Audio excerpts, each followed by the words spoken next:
Hello, and welcome to Independent Animal Rescue's 21st annual painted chair auction. Although the event format has changed throughout the years, two things remain exactly the same.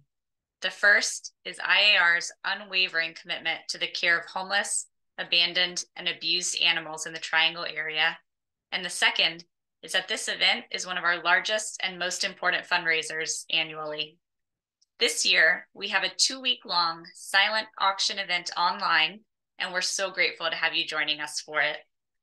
Each year, in addition to the excitement and fun of the auction, we also make this special plea because we want you to see exactly what kind of impact you are having on animals that would have otherwise gone unseen, uncared for, and robbed of the opportunity to live a comfortable, happy life, or in some cases, to even live at all. Keep in mind, as I share just 2 rescue stories from the last year, that there are hundreds of other success stories just like these every year because of IAR.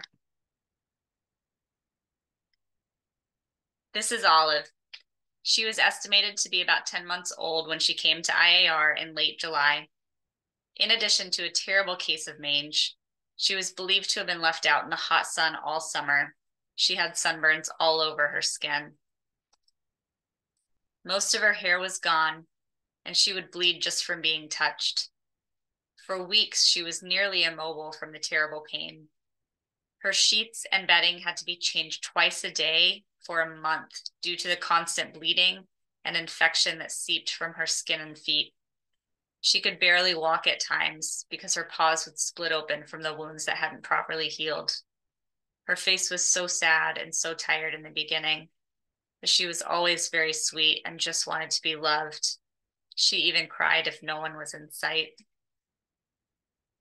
It took several weeks of dedicated treatments, but her body began to heal and her personality started to shine through.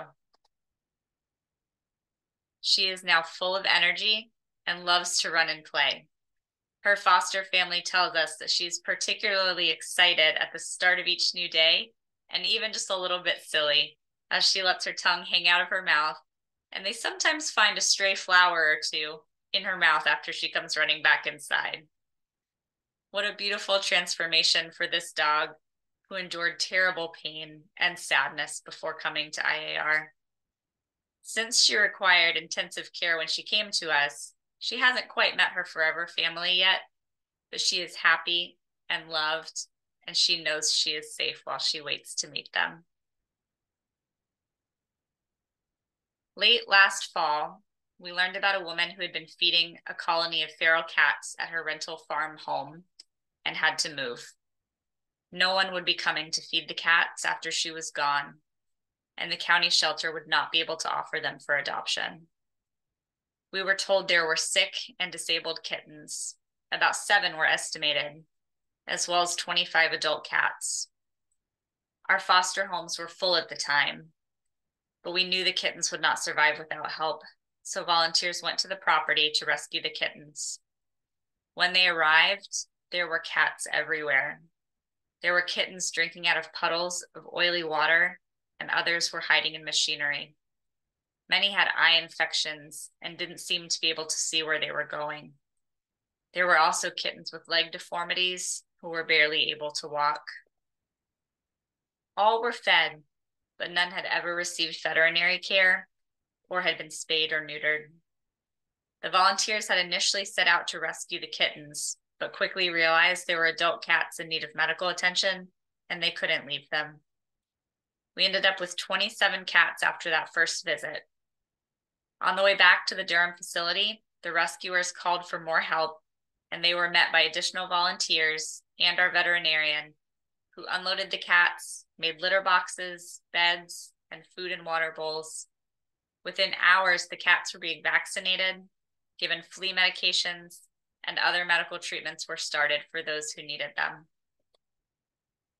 The cats needed care morning and night, and this went on for months, but our volunteers stepped up to the task.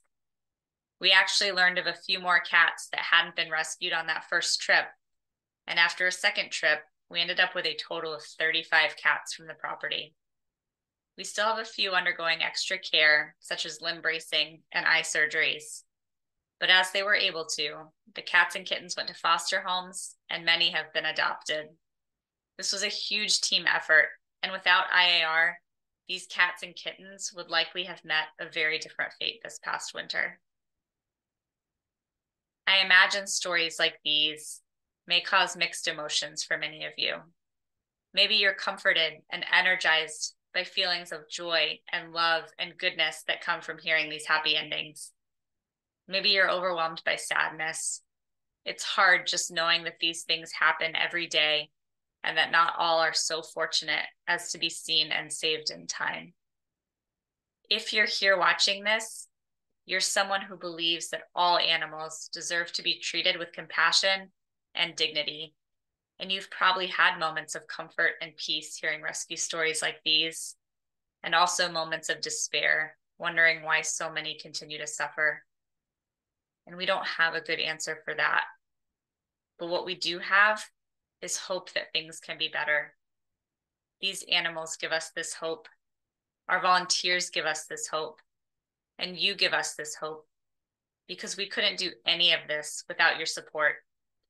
Every dollar you give turns into medical care, food, safety, and love for cats and dogs who need it and so deserve it. When you give today, you make more of these stories possible, and you allow us to continue to do this work. So thank you for believing with us that these animals deserve better, and for believing with us that we can do better, that we have to do better for them. So once again, on behalf of these animals that we all love so much and will never stop fighting for, thank you. You or anyone can donate to this special plea anytime, starting now through September 30th. Thank you again, and enjoy the auction.